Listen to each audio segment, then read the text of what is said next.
There we go. We got. Oh, that's right. How's your daughter? Better?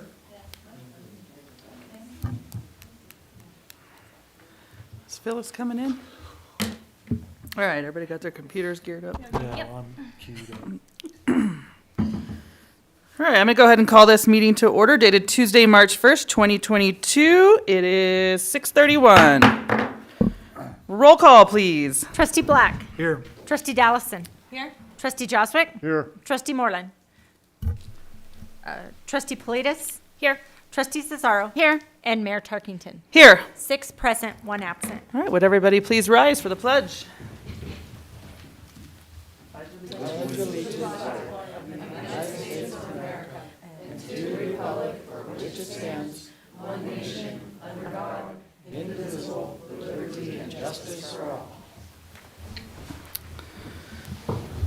All right, does the board have any conflicts of interest to disclose at this time?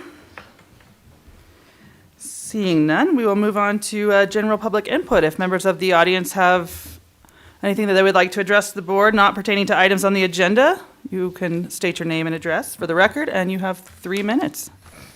If I go under, do I get credit? It carries over to the, Brian Blanchard, 627 Louisiana Drive. A lot of the stuff on the agenda tonight is not particularly pertaining to my vision and goals, so I'll keep it really short. I am hopeful that with all these projects that are coming up, that we have a chance to establish kind of a design feel and a vision design-wise for where we're going forward with all these projects that are coming up. We're kind of at a turning point, it feels like. I mean, we've been watching what's going on for the last 4 or 5, 6 years here since we've lived here, and it's been kind of hit or miss and whatnot, and I just feel like even with like Mustang Crossing, we have a chance now to start establishing a feel for our subdivisions as well as all the commercial projects that are coming up. And what I mean by that is a feel for a general overall feel of what that development or all the developments will look like. I know it's not in the land use and I know it's not in the comp plan, it's not required, but you have the ability to give direction to the developers on kind of what might be best in the general feel of the community, what is best for the community. So I will bring better visuals next time, but I'll leave these with you.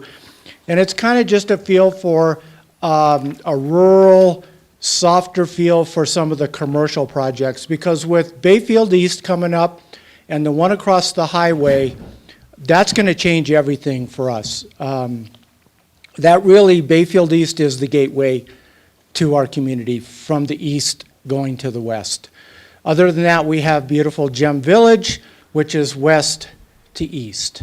So we have a chance now, and I really encourage you to kind of grasp that in an overall feel for what's coming down the pike. Because I don't envy you for all the decisions and things you're going to have to make, but I beg of you to really look at them closely, and let's establish Bayfield as something more than a bedroom community for Durango.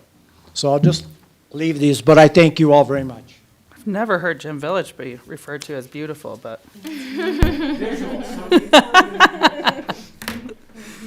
That rock. Are they the same? Anyone else? Well, they're not the same, they go together. All right. All right, did everybody get a chance to look at the agenda?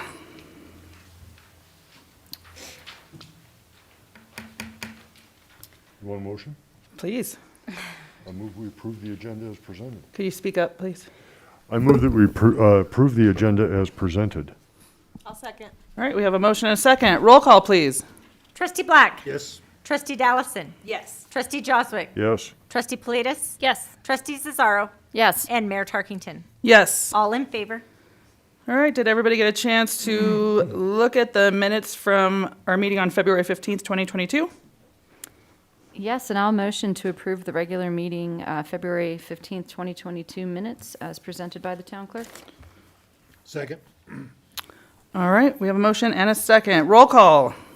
Trustee Black. Yes. Trustee Dallison. Yes. Trustee Joswick. Yes. Trustee Politis. Yes. Trustee Cesaro. Yes. And Mayor Tarkington. Yes. All in favor. Moving on to department reports. Public Works. Jeremy, do you have anything to add to your report?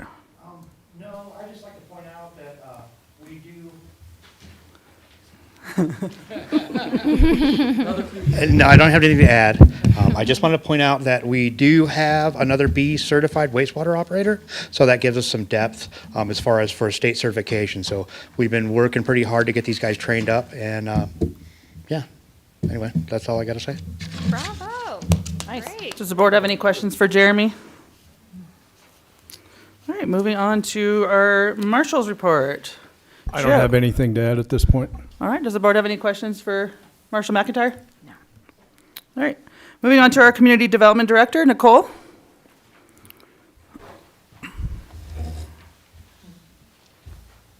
Good evening. I did have a couple updates. I was asked by the Wills Group to participate in their annual forecast. This year it's going to be virtually. It's going to be on March 14th. So once we have the link, we'll make sure we send that out to everybody.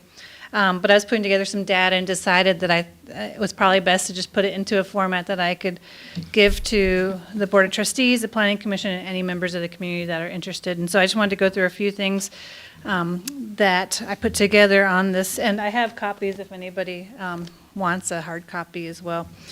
I don't know, anybody? Oh, I can give them out later. So in terms of 2020 data from the state demographer, we have a population of 2,839 people. We have a total of 1,114 housing units. Our household size is 2.69, and if you see in the table below, we have the largest household size in La Plata County. So to me, that's saying we have a lot of families in Bayfield. Our vacancy rate is 5.83%, so we have the lowest vacancy rate of all of La Plata County. So again, that's telling me that we have our homes and our rentals are filled versus second homes and vacation rentals. So we have a low percentage of second homes and vacation rentals. Per the census, our median household income for 2020 was $62,285.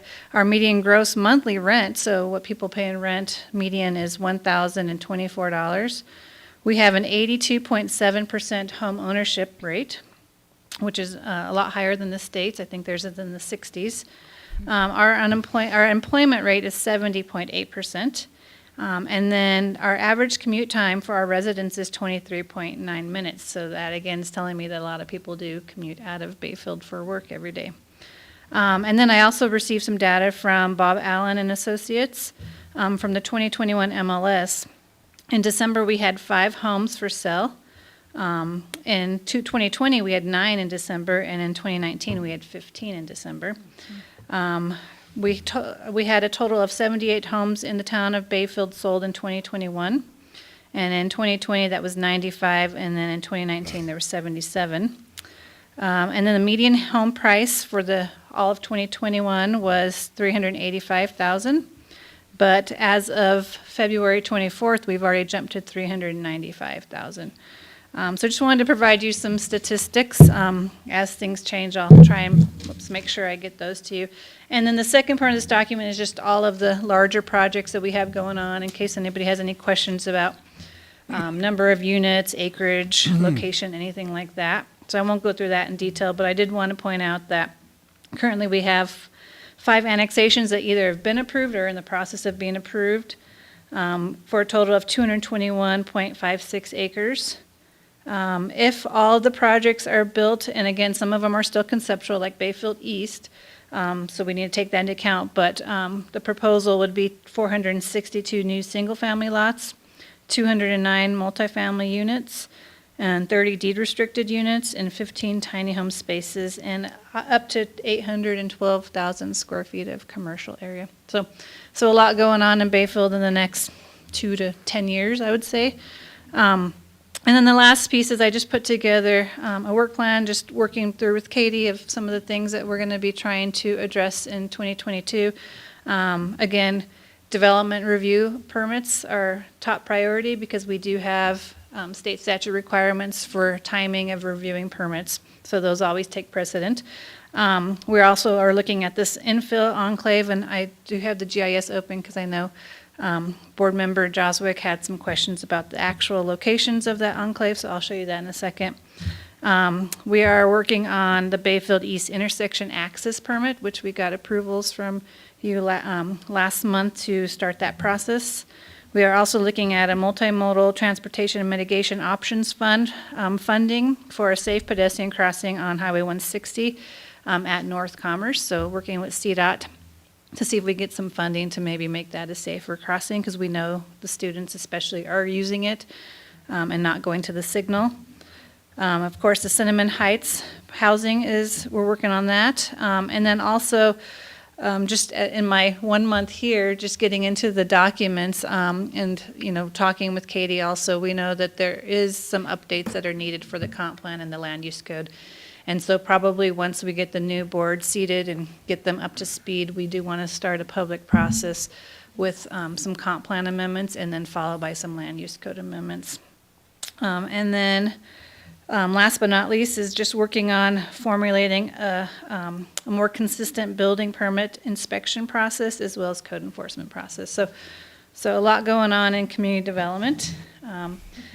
But let me go ahead and answer your question on the location. I'm just going to share my screen real quick so everybody can see.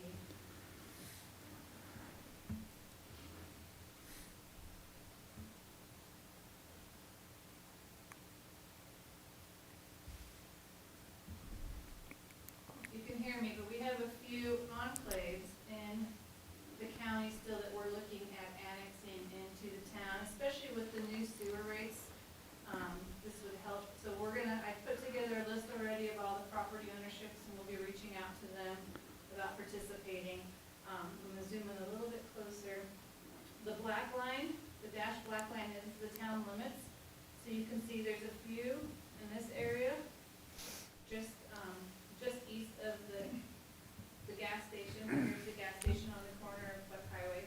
So we have a few in this vicinity, and then we have a few in this area.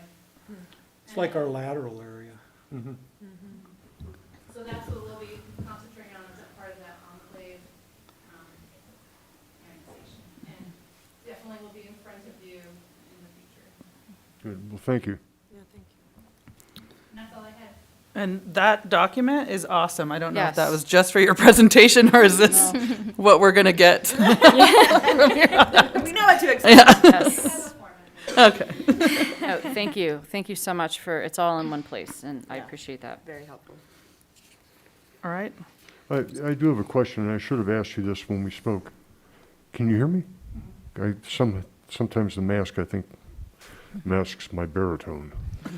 On the census data, where it has employment rate 70.8, is there any, I don't expect you to know off the top of your head, but are there any comparables, say, like to communities our size and employment rates in Colorado? So what I found on census is I can compare it to other communities. So I can compare it to La Plata County, the cities in Colorado, and I compare it to the state. I don't have any of those numbers, but if you're interested in that data, I can email that to everybody. Yeah, it's interesting. Yeah, so I can do that. Thank you. Any other questions for Nicole? All right, thank you. All right, moving on to our financial action items. Did everybody get a chance to look at the February 2022 disbursements? Just kind of a reminder, there's quite a few items in this financial area. If there's any public comment. Oh, There just seems to be that is my bad.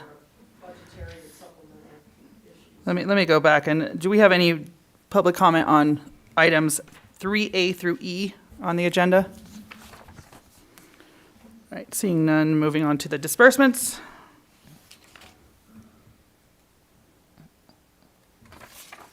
Madam Mayor, I'd like to make a motion to accept the February disbursements as presented by the Deputy Finance Director. Finance director, sorry. I would second that. Sorry. All right, we have a motion and a second. Any further discussion? Roll call.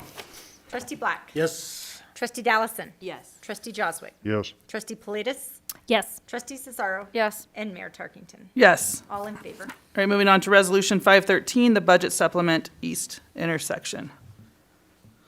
So I just want to make sure that, that you adopted a budget and actually you constrained, the $486,000 for the east intersection. In my, research, I found out that $500,000 was, from the Bayfield School District for the intermediate school for that intersection.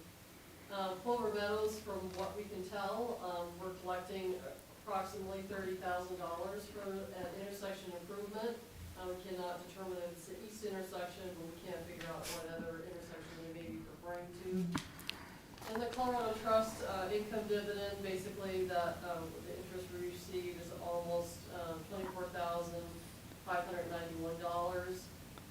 And then also at the same time, they transferred $306,659 from the transportation fund that was actually for Bayfield Parkway into this account, which is the east intersection. And so it just is, you got the finance director and town manager got approval to transfer it, but it doesn't necessarily say it's specifically for the east intersection. So during this review, it is certainly your call to consider a budget supplement and whether or not you would like to include the $306,000. Now, we will be meeting with the developers at the east intersection regarding, there's got to be some type of formal agreement of who's paying for what during this process. So you could start out at it's almost $540,000, and then if they come back and would like extra funds, you can make that decision. But still, you would still need a budget and have a budget supplement that identifies that full amount. And if you're negotiating even anything over the school district provided.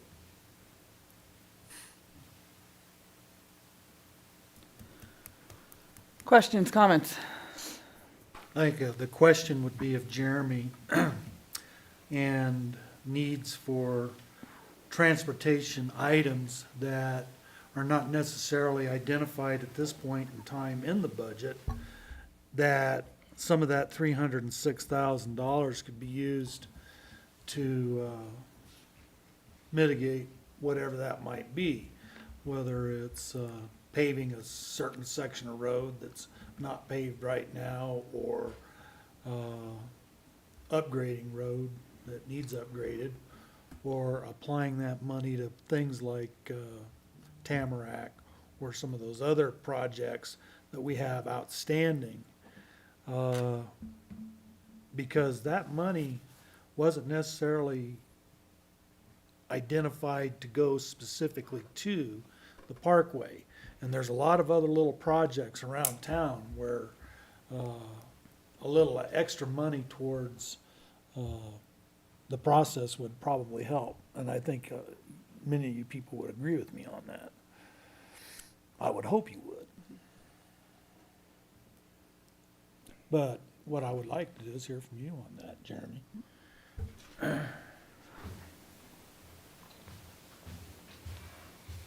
Well, I guess to answer that briefly is, we budgeted money this year, worked with SGM for an asphalt management plan. There are quite a few roads in town that could use reconstruction, some resurfacing, and some paving moving forward. So really, those projects will be identified once that management plan is created by the end of the year. But I think that would be up to the board to decide how they would like to allocate those funds that aren't marked. The other question I might have with respect to that money that came from CDOT for the parkway is whether or not that's restricted specifically to transportation, or whether we can use that for trails to repave or reconstruct them, or use that money to leverage the money that we can reconstruct trails with. I'm not sure about trails or paths, but I do know that with the dollars that came from the parkway previous to me starting here, some of those funds were used for additional Bayfield streets. So I think that you could allocate those to streets. I'm not sure about parks or pathways right now. I don't see any, could not find any restriction that restricted it specifically. When CDOT transferred Bayfield Parkway to you, that CDOT has done that in smaller communities. They basically pay you to take it, so they paid the town to take it, and most of the money went towards the Twin Bridges.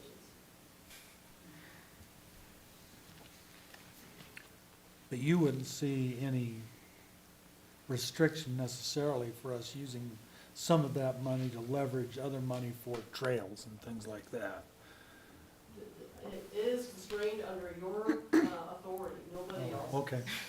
Are you talking about like going after matching Yeah, grants absolutely. or? Oh, absolutely, Okay. because, the thing is that there's a lot of money out there, and there's going to be a lot more money out there as, I hope, if we don't end up spending it all on bonds, but there's a lot of transportation money out there at this juncture coming this way. So I do think that we might want to incorporate that into the plan as, the least ways the planning commission can look further at that perhaps, making certain that we have adequate funding for things like that. Because we've got a lot of walkers around here. Katie, what would happen if that 300,000 was not included with this right now? It's not gonna hurt anything. Okay. I think that the developers probably are hoping that we're pitching more in than the, 540,000 approximately. But I think that if they are limited to 540,000 and have to come ask for anything in addition, it may be a better, way to negotiate versus, looking like we have the full $846,000 available. I agree with A little bit of a that. negotiation tactic. I don't think that's a bad idea. So and I think everybody agrees, we had this discussion the last meeting, that how important this intersection is. Right? It's a priority. And I think that with the condition prior to committing those funds, are you comfortable with moving forward with the resolution with that condition? So we have a little more bargaining power going into those meetings? Yeah, I would be. I like having that caveat in there. I mean, something may come up where we're like, oh, whoa, we need that money for something else right now. You never know. Yeah, we could have another drainage issue at the Conoco intersection. And I didn't, It I came didn't, out of I nowhere, didn't you say know? it. I mean, it really did. It came out of nowhere. Yeah, that really did too, and it was fortunate that we had money to address that.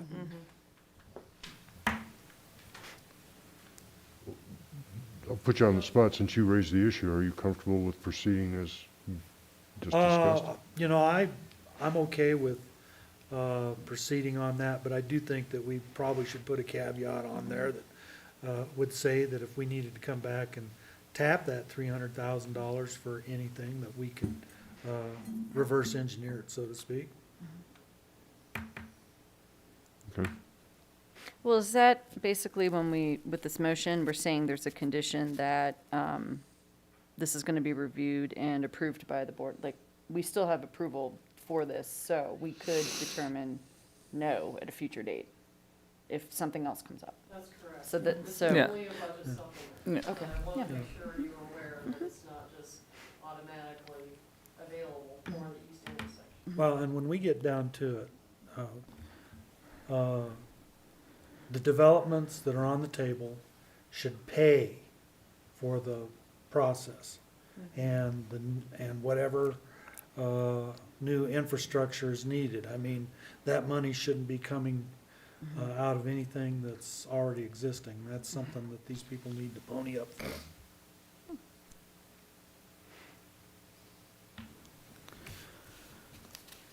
Okay. I I like the direction. I would entertain a motion. I'd like to make a motion to approve Resolution 513, first 2022 budget supplement regarding the approval of appropriation of $845,486 for the US 160 East intersection, with the condition that prior to committing the funds, as agreement regarding the developer's funding participation is reviewed and approved by the Board of Trustees. I'll second that. All right, we have a motion and a second. Any further discussion? Roll call. Trustee Black. Yes. Trustee Dallison. Yes. Trustee Joswick. Yes. Trustee Politis. Yes. Trustee Cesaro. Yes. And Mayor Tarkington. Yes. All in favor. Resolution 514. It's a little more complex, but it will require your authority to allow us to close some accounts, to combine some accounts regarding your investment accounts. In my experience, typically you manage this through the financial statements, through proper protocols for deposits. And in this case, these accounts were set up, but they have not been changed based on our financial statements and where money has been transferred. And the reason is because it's kind of questionable. Why do we have all these accounts and where are they supposed to go? So it'll take us a couple months to basically go through each one of these, the parks in lieu of fees, the park facility impact, the water plant fund, the water fund investment, go through these and determine if there's an ordinance or resolution, what restricts those. And we can actually manage those through the financial statements versus an investment or banking account. The other challenge is we have a operating account and a special account. The special account is actually a deposit account. So in other words, we deposit money in a fund and it builds, and then in order to pay payroll or pay expenses, we take money back out. Well, very honestly, a lot of that money should be sitting in an investment. It should be, when interest is probably low right now, but it will go back up. A lot of that money should be sitting in an investment account and then transferred basically from an investment account into a checking account, the operating account, instead of this manner of this practice. So I do want to make sure that we give you a thorough report of what we found and where that money went and how it's being managed. It'll, like I said, take us a couple months, so by the end of August, we should have a full accounting of how they were merged and how we're operating and how we're managing those accounts. And what is being managed in the financial statements that you may see as a new restriction or a new account in the financial statements. So.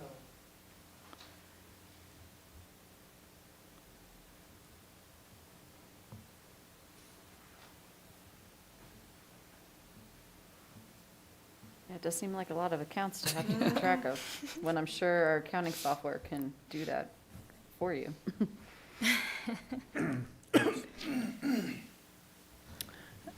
Any questions, comments? No. Now, Madam Mayor, I'll make a motion to approve Resolution 514. Second.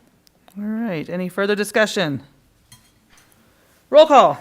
Trustee Black. Yes. Trustee Dallison. Yes. Trustee Joswick. Yes. Trustee Politis. Yes. Trustee Cesaro. Yes. And Mayor Tarkington. Yes. All All in favor. right, moving on to our JAG grant.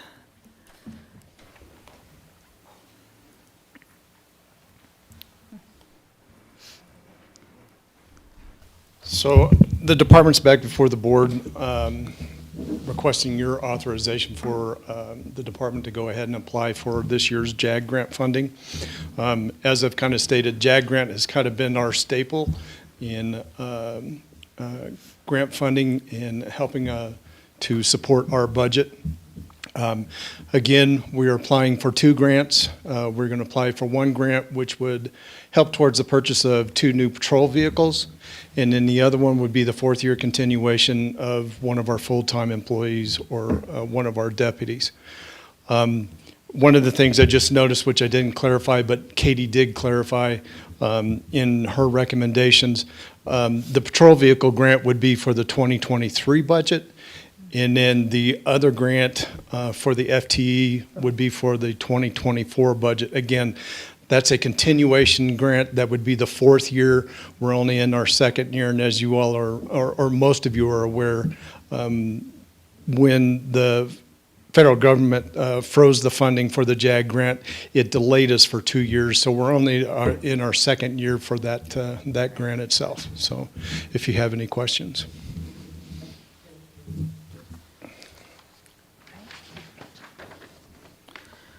Any questions from the board?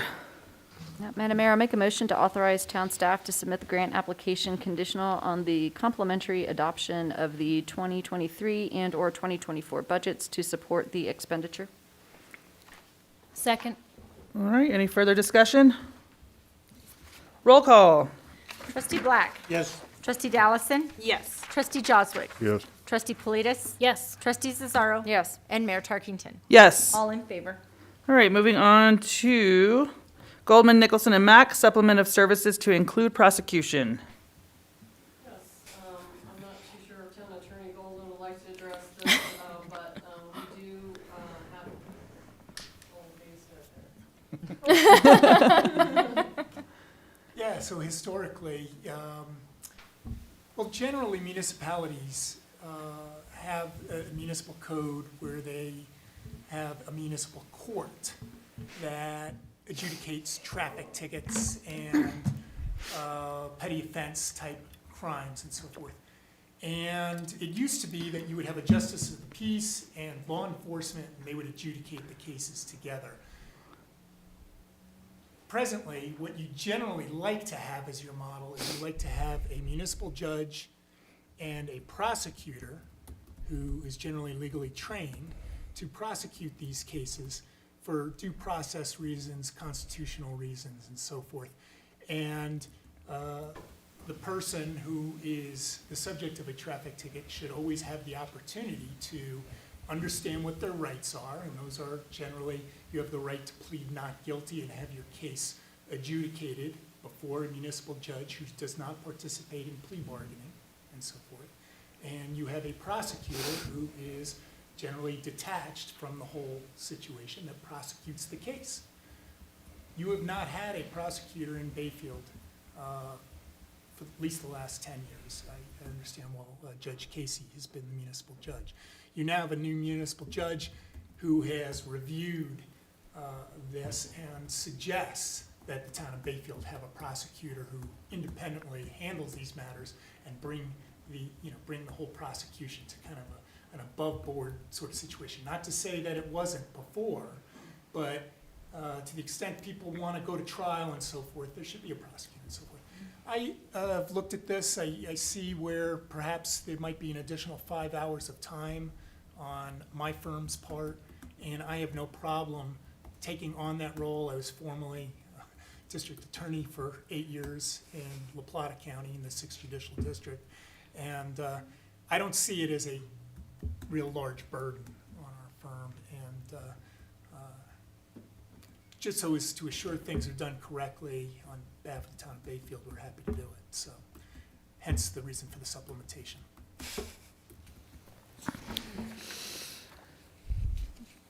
Any questions? Does this help on code enforcement? I've asked that seriously because I've had discussions with other people about code enforcement, and code enforcement being a civil matter, not necessarily a law enforcement matter, so that would be handled a little more expeditiously, should I say, if it was handled with a prosecutor rather than using a law enforcement officer as the complainant. Yeah, you just answered your question in some respects. It is generally a civil matter. Code enforcement is civil in nature. All the matters concerning traffic tickets and so forth are come under the criminal realm. But to the extent that code enforcement rises to a level where you have to get injunctions and so forth, of course your town attorney should get involved at that point, and I would expect that I would hear from your town manager and those that are involved in code enforcement to request that a matter be taken to another level. But that would go before a judge that is handling it from a civil aspect, generally through an injunction of some sort.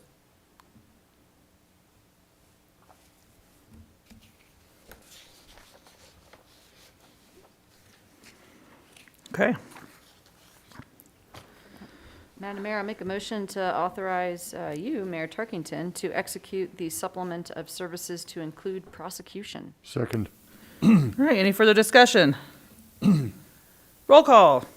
Trustee Black. Yes. Trustee Dallison. Yes. Trustee Joswick. Yes. Trustee Politis. Yes. Trustee Cesaro. Yes. And Mayor Tarkington. Yes. All in favor. All right, thank you, Michael, and your firm for taking that on. You bet. All right, moving on to our operational discussions and directions to staff. Do we have any general public input pertaining to items 4A or B on the agenda? You can go ahead and step up to the microphone and state your name and address. You have the floor. Thank you. My name is Lana Rodolfi at 6150 County Road 516 in Bayfield. I was born and raised here, so I have to be a Bayfield native. I bought this property from Corey Gosney, and looking back in records, he annexed our property into city limits in January of 2017. And I closed on the property in February of 2017. So we've been in city limits. Unbeknownst to me, we didn't have a very good producing well, and the cistern went kaput. So we ended up putting a lot of money into having a new cistern put in. And we've struggled with the water issues since we bought the house, and now we're up to having water drop twice a week, and we have 4 daughters, and we have a renter downstairs that is a Bayfield School District employee, so we're proud to help support our community and have a renter that works for our community, help raise our children. So we are just really struggling and need help with the water situation, and being that we're in city limits, we're asking the town to find some way to bring city water and sewer to our property, that our town is growing as we've been hearing from. I think with the annexation of new property and new subdivisions coming up, we just want to be able to have the opportunity to have the city utilities that are afforded everybody else in city limits. I have printed out the fee schedule and what the tap fees are and such, which I would hope at some point somebody could kind of tell me what that would be. I've also met with all of the neighbors from Robin Snooks to Bayfield Parkway and had mixed interactions. A lot of people have wells that are very good producing and have no issue, but are in support of us getting water because we're kind of in a pickle. Other people we just weren't able to get a hold of, but we invited them to the meeting as well. I got a few signatures from neighbors on a petition that if you would like to see it, I could give to you. But we're hoping that there's a way that the town can help provide us with those utilities, since we are in city limits and pay our taxes. Would you mind if I send our staff and just have them copied so that the board has that?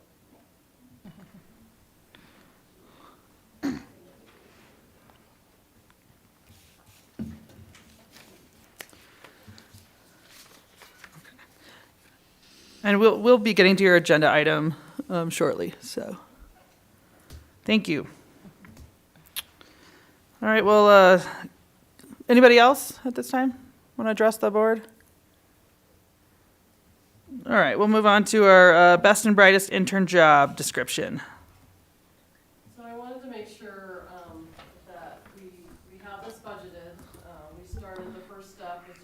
to contact Patrick Rondinelli regarding a best and brightest intern.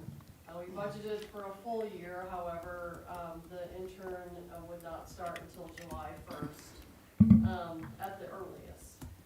So I provided the bullet points. There's 9 bullet points that Christy Dune provided about the next steps for a best and brightest intern. Obviously,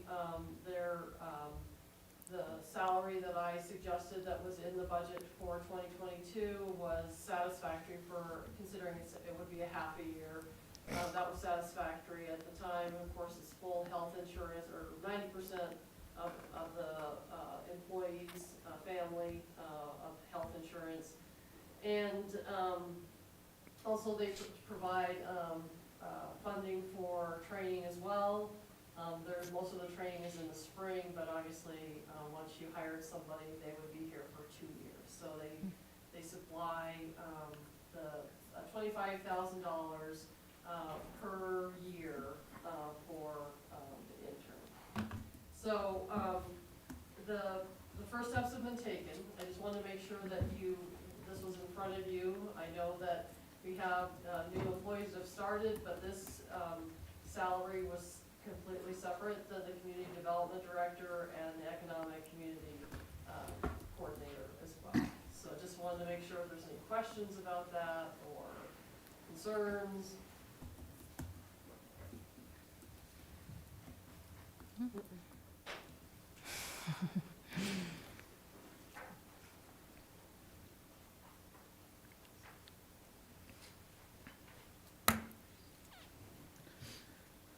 Katie, in reading your notes, are these students who are local, or are they all from the Denver area, and then they need to find places to live here? This happens to be where they interviewed. Okay.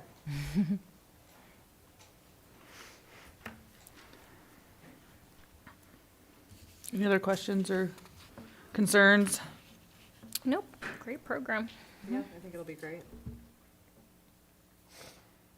Shall we give you, you can proceed. Proceed. Proceed with the, Thank you.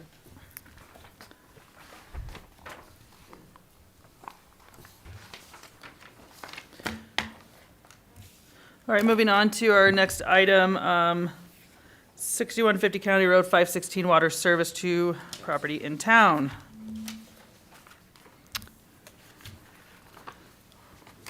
Where do you want to start? So Jeremy, you want to kick this off? Sure. So, we got the formal request from Ms. Lana Ridolfi, 6150 County Road 516. So they are in town limits, and so we proceeded to do some additional research and look at the potential feasibility possibly for providing service to their residents.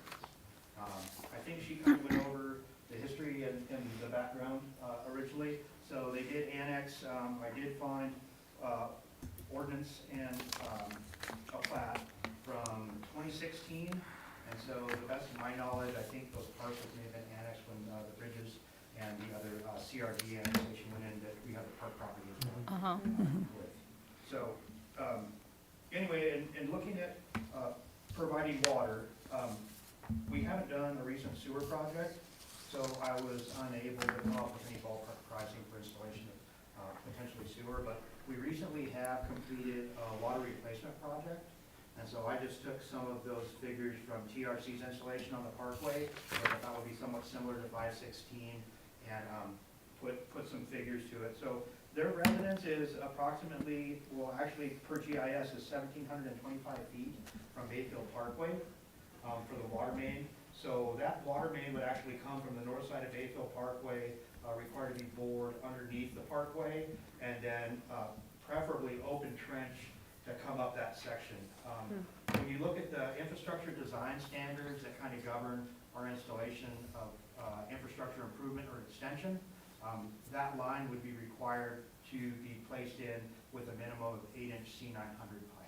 So the reason being there is that would maintain fire flow and any other additional future build out for capacity. So in looking at TRC's number and I kind of put it in the memo if you read in here, the bore on the Parkway was looking at about 22,000. You're looking at 164,000 for open trench. A couple fire hydrants, per state statute, 1,000 feet per fire hydrant, so you need 2 fire hydrants, one at the beginning and one at the end. I came up with about 186,500. Keep in mind, those numbers are discussion. I also provided a memo from Core and Maine that's stating C900 PVC pipes, a 200% increase this year going up. So these are just ballpark figures to give you an idea of what that cost may be moving forward. One thing to keep in mind as well, I'm either for or against extending the water service. I think that that's your decision to make. But it does present some operational challenges if we were to have one resident at the end of a 1,700-foot piece of 8-inch pipe. And some of those are water quality issues we've seen in the past. It requires some additional flushing, some maintenance, and then also maintaining those chlorine residus required by the state, which is doable. It just requires a little bit more attention, I guess. What else do I have? I provided you a map of the proximity of the address to utilities, and I'd be happy to answer any questions that you or residents may have. Yeah, I have a question. An 8-inch pipe, significantly sized pipe, that would serve how many residences? It would serve all the residents all the way up the road to her and future development as well. I mean, that's what we require for any of our new subdivisions. So if you look at the Mustang Crossing or Clover 7, all of that pipe is installed with 8-inch minimum for fire flow, and it's looped. One of the operational challenges we would face here is we wouldn't have anything to loop the water back into, which would make it a dead-end line, and therefore we'd require your water operations or public works would be doing some more routine flushing, just to make sure that those quality issues didn't come up in operations. And if I remember that road, it goes uphill from the Parkway. Will it require a lift? Yeah. I take it? Yeah.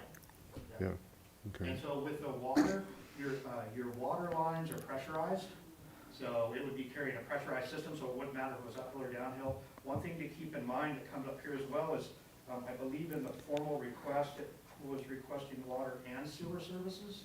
That would take a little bit more investigation. You'd need to have elevations and a lot of survey work and some engineering done to see if you would be able to provide sewer service up there. I couldn't answer that question right now. And in the first challenge that you have there, it says town does not own the right-of-way for placement. How do we deal with that? Yeah, we pointed at her is how we do it. Now, ways, we can annex the rest of those properties that are not included right now. For some reason, it just annexed, when the annexation occurred, it only brought in this property. And so bringing in the roadway is part of that. The other thing is we just need to get a permit with the county, because it's a county road. So we need to get a permit to do work with the right of way. Okay, so what you're talking about is in the county right-of-way, we'd be able to put, even though we don't have a right-of-way now, we could put it in the county's right-of-way. Correct. Yeah, Our okay. permit process. Yeah, okay, good. What's the separation you need on a sewer line from a water line, knowing that along 516 there, down a ways, let's see, one of those homes is right on the right-of-way. I mean, right on the right-of-way. In fact, if I remember right, the county had to give up, had to do some kind of boundary adjustment to make that all work right. Yes, right there. Yeah. So the separation between a water and a sewer line is 10 feet. A sewer line is preferably not to cross over a potable water line, but there are different installation practices that you can use to make that work. HDPE pipe concrete encasement, full sleeving, things like that. So also in the infrastructure design standards, it says when at all practical, all water lines should be installed 12 feet off the shoulder of any paved road. So I don't know if that would fall into one of the right-of-ways in the county right now, but basically what that document's telling us is that we would want that water line installed either off the east or the west shoulder, and that if you were to extend your sewer service, we would prefer to have that in a roadway. So that separation is achievable. One of the challenges I would say might not necessarily be for the town infrastructure, it might be for the resident. I know that a lot of those houses have a basement or a second floor. Typically, plumbing runs downhill. So in order to catch the plumbing at the bottom of the residence, lift it back into a sewer main to run gravity, they might end up having to have some type of lifting device installed that they would be responsible for. So that's something to keep in mind as well. I don't know if necessarily that would be for you to decide, but the resident would need to be aware of that. If they were wanting to connect to a future infrastructure. The geography over there presents some interesting challenges. Leastways for the sewer. So my intent was just to provide you with as much information as I could to allow you to look at it and see if it's something that maybe the board may be interested in pursuing. I also did mention in here that I was unaware of any additional interest, and I believe Lana has said there is some further interest from some of the residents, and that would help us operationally if you were to decide to extend those services. Keep in mind too, I think there's another subdivision down here right past your residence that goes, there's a road that cuts down, and I think that Gosney owns a section down here that he's been debating on subdividing as well. So, I mean, like I said, I can't say when that would develop, but they would also be asking for services, and my experience has been more cost effective to run extended services up a dedicated roadway than try and get back down here in these wetlands again and across the river to get to those services on the other side with Army Corps of Engineers. So that's something that the town might want to think about for future planning as well. And you said that you were going to be conducting more flushing because it doesn't have a loop. If they were to subdivide to the south, would that provide you that loop? What would you need for a loop? I would need to connect back into our infrastructure, our water system. And so that loop, just looking at this right now, this is all hypothetical. Sure. If we were to run that infrastructure up, connect to 6150 County Road 516 and Gosney develop, you would want to loop back in over to where the future park is towards the sewer plant on the other side. Got it. There is water service over there. And that would give you your loop capability, which would also serve this subdivision. But like I said, I'm not sure when that's going to happen. Sure. Yeah.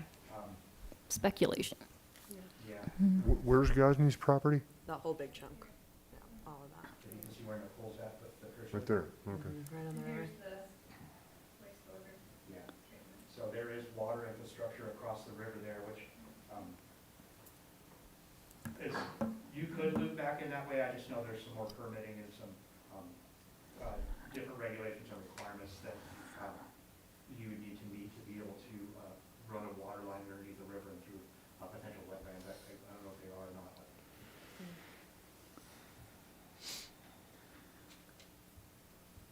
I mean, I guess I would want to see how much of that interest is, legitimate, and reach out to more of the customers and see if there is a big interest, especially if there is a subdivision coming or annexation coming in.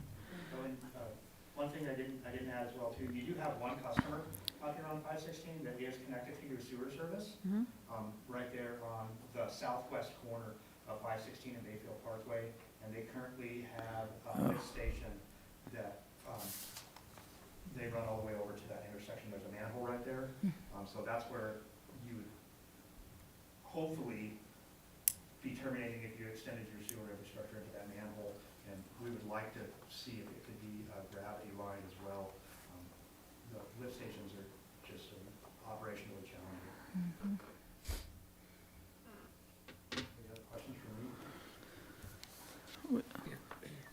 I think Alana has a question. Behind you. Yeah, do you want to go ahead and step up to the microphone? As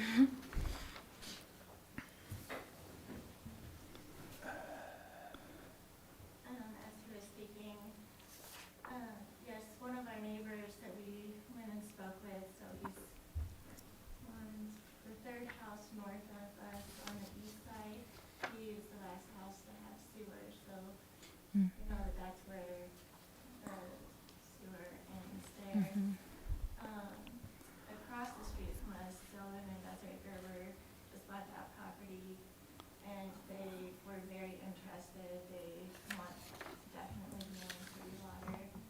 I also spoke with Michael Smith, because I remember last summer, I believe, he sent out a request for subdivision of the Snooks land that's south of us on 516 for 6 to 8 residences that they wanted to subdivide, but he ran into the water issue. And so I spoke with LaPod. They said because our property is in the city limits, they have to go through you. And then I just found out from Jennifer Gosney today about their permits being approved to build below our property. So I believe that there will be expansion and growth on 516 and more residences. And a lot of our neighbors are elderly, so I understand that they're in a financial bind of not wanting to put that money up front to connect to city utilities, but at some point, you know, property changes hands, and it'd be something that definitely increases property value and provides future owners or people there now with the help of having water in the event that our water table does dry up. That's what I wanted to add.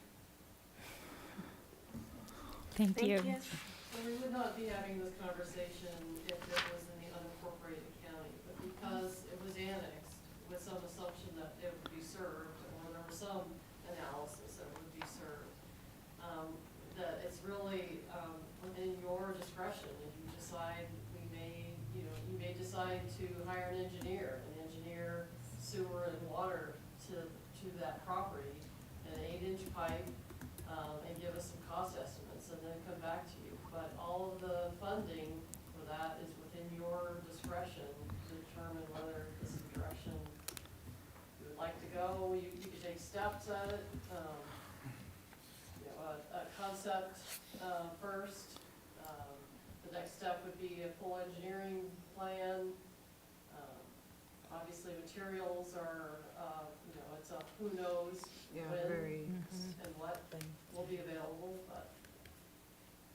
I mean, I definitely think this is something, we have to have this discussion. It's something to look into. I believe these are our residents. Like you said, they are in the town and they are paying their taxes. I just think it changes the whole situation knowing that there's a lot more people wanting to buy in, and I would like to maybe open up that discussion with all the neighbors and. Yeah.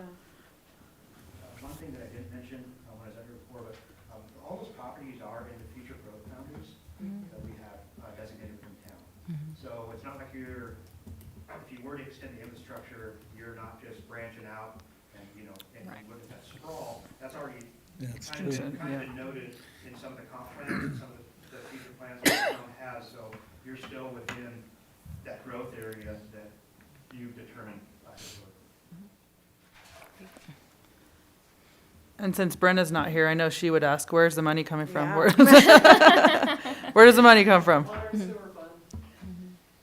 So, I mean, Do we share the cost with the property owners, though? They would have- Actually, this would be one of those things that would seem to me where you would want to get keep a pretty good tab on your costs going in, because there's gonna be some shared costs that you're going to extract going out, so that as each subdivision ties into this, that an appropriate share can be extracted from the developers. You're talking about improvement. Yes, absolutely. Yeah. Yeah, absolutely, because, I mean, the town could go ahead and finance this, but like I said, anybody that ties into it, we need to know what the town's hard costs are on this, so that whoever ties into it can share in that cost that the town incurred to extend that 1,700 or quarter mile of duplicative services, because it needs both sewer and water.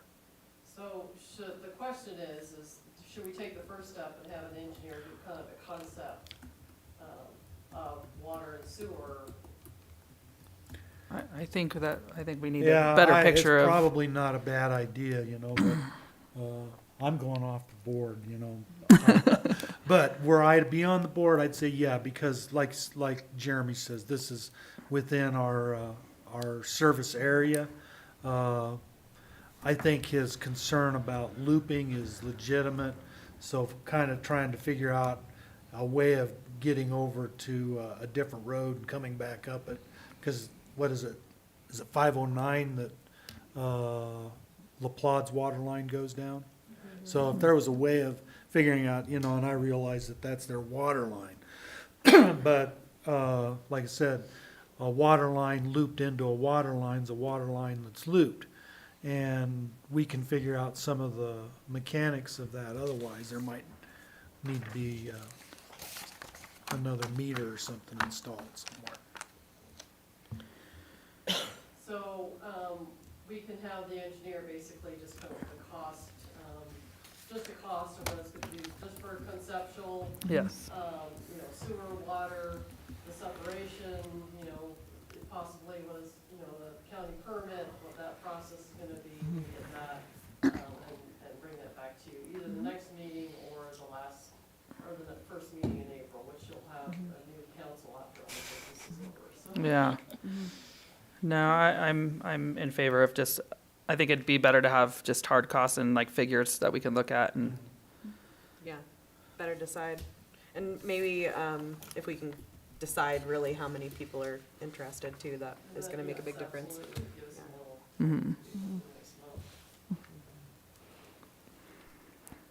Okay. You have, go ahead, Jeremy. I'm just gonna bring up one more, I didn't necessarily list it in my memo, but one thing to keep in mind, if we do extend sewer service up County Road 516, per state statute, it's gonna require anybody within 400 feet of that sewer line to connect. So, not sure exactly how that would work out through San Juan Basin Health, having some septic systems, some things like that, so that's something that we probably need to have the engineer look into a little bit. Okay. As well too, going in there, because then you're kind of imposing that sanitary sewer requirement on somebody that may not have interest in this as well. Okay. That's just a. Good to know. Okay.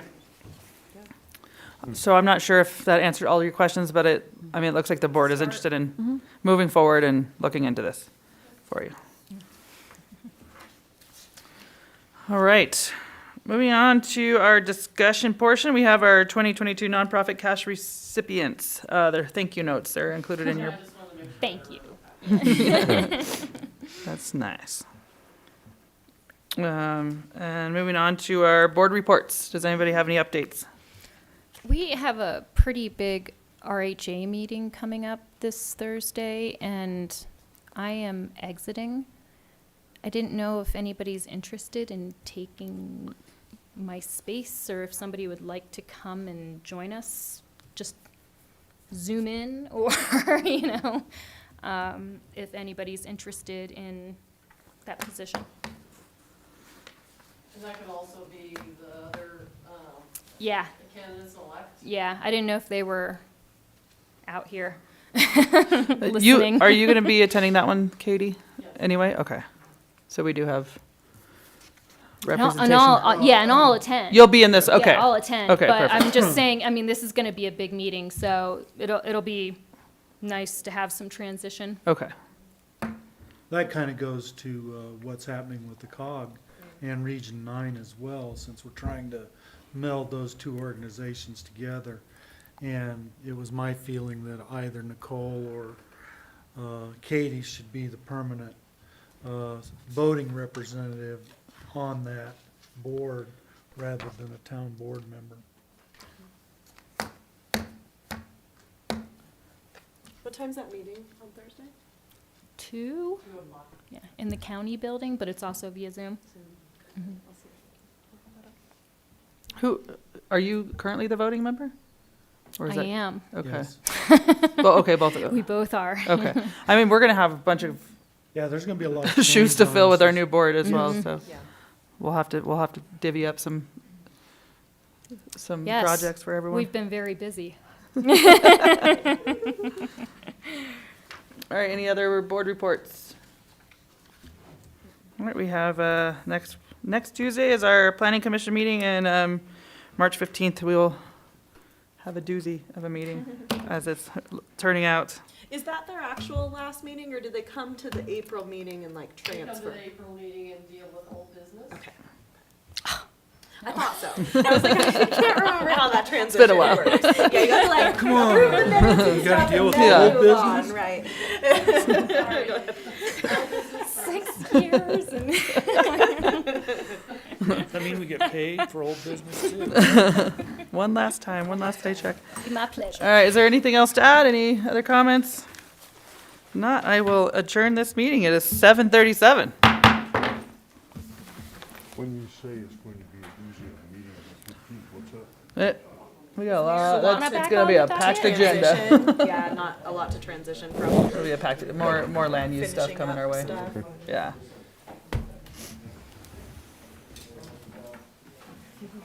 So we were wrong, we don't have one meeting. Yeah, I don't know what you guys are, Count, What- recalibrate all my One calendars. one and a half. yeah. So we'll work it out. It's a